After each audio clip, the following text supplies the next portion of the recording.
Di manakah Allah sebelum menciptakan bumi, langit, alam semesta dan seluruh makhluk-makhluknya, serta benarkah Allah itu ada sebelum alam semesta ini ada? Dikisahkan, dahulu sebelum adanya alam semesta ini, zaman itu dinamakan zaman azali. Pada zaman ini, Allah belum menciptakan manusia atau bahkan makhluk lainnya. Dalam Islam, sebagian besar umat muslim mengenal istilah zaman azali sebagai masa di mana Allah belum menciptakan suatu hal apapun, baik itu makhluk hidup seperti manusia, hewan, atau bahkan jagat raya beserta isinya. Jadi secara ringkas, zaman azali merupakan masa ketika alam semesta dan seluruh isinya belum ada. Pada zaman azali belum ada angin, cahaya, kegelapan, arsy, langit, manusia, jin, malaikat, waktu, tempat dan arah. Maka hal ini berarti, bahwa Allah itu ada sebelum terciptanya tempat dan arah. Maka, Allah tidak membutuhkan kepada keduanya dan ia tidak berubah dari semula, yakni tetap ada tanpa tempat dan arah. Hal ini dikarenakan bahwa berubah adalah ciri dari sesuatu yang baru diciptakan atau makhluk. Allah itu sang kholik atau pencipta. Jika Allah itu diciptakan, maka beliau adalah makhluk dan bukan Tuhan.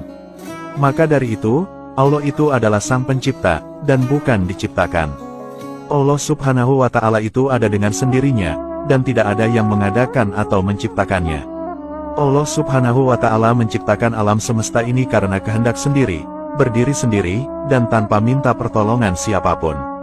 Oleh karena itu, Allah subhanahu wa ta'ala memiliki sifat wajib qiyamuhu binafsihi, yang artinya berdiri sendiri. Dahulu di zaman azali ini, Allah juga menetapkan segala ketentuan bagi manusia berupa kodo atau keputusan-keputusan Allah terhadap segala sesuatu. Penetapan kodo bagi manusia di zaman azali juga dijelaskan dalam hadis sahih yang artinya, Allah telah mencatat takdir setiap makhluk sebelum 50.000 tahun sebelum penciptaan langit dan bumi. Hadis riwayat Muslim. Dari hadis ini kita dapat menyimpulkan, bahwa Allah menetapkan kodo jauh sebelum manusia diciptakan, atau yang juga dikenal dengan zaman azali. Lalu, di manakah tempat Allah berada sebelum alam semesta ini diciptakan? Pertanyaan ini dahulu pernah ditanyakan kepada Nabi Muhammad.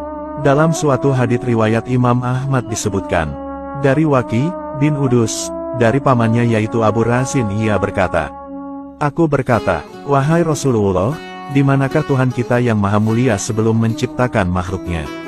Rasulullah bersabda, Allah berada di ama, di bawahnya tak ada udara, dan di atasnya tak ada udara, kemudian Allah menciptakan arsinya di atas air. Hadis riwayat Ahmad. Jadi, jawabannya adalah Allah berada di ama. Tetapi, dari jawaban itu timbul pertanyaan lagi, apa ama itu? Imam Al-Hafiz Ali Al-Qori dalam kitab Mirqatul Mafatih menjelaskan, bahwa maksud kata ama, di atas adalah sesuatu yang tak bisa diterima oleh imajinasi dan tak bisa digapai oleh akal dan pemahaman. Nabi menunjukkan ketiadaan tempat dengan sesuatu yang tak bisa dimengerti dan diimajinasikan.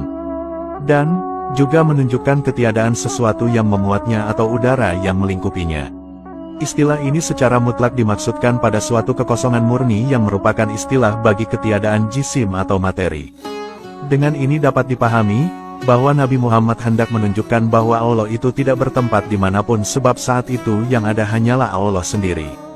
Rasulullah bersabda, Allah telah ada dan saat itu tidak ada apapun selain Allah. Hadis riwayat Bukhari. Keberadaan Allah yang sendiri tanpa apapun itu tak bisa dijangkau oleh akal kita sebab itu di luar pemahaman manusia. Manusia tak dapat membayangkan kesendirian total tanpa waktu dan tempat itu. Adapun memaknai kata ama, dalam konteks ini sebagai awan tipis yang sehari-hari kita lihat di langit, adalah pemaknaan yang sepenuhnya tidak tepat sebab awan itu adalah makhluk. Memang betul bahwa kata ama, dalam percakapan sehari-hari adalah awan tipis. Namun, jelas bukan itu yang dimaksud oleh Nabi Muhammad dalam konteks ini. Tentunya, hanya Allah lah yang maha mengetahui peristiwa yang sebenarnya. Imam Syafi'i menjelaskan, bahwa tiada tempat bagi zat Allah. Allah itu ada tanpa arah dan tempat, inilah hakikat akidah para ulama salaf. Beliau juga menolak akidah kaum Mujassimah atau orang-orang yang menjisimkan Allah, dan juga menolak kaum Musyabihah atau orang-orang yang menyerupakan Allah dengan makhluknya, di mana mereka menduga bahwa arsy adalah tempat persemayaman Tuhan. Padahal, arsy juga termasuk makhluk Allah yang baru ada ketika diciptakan oleh Allah.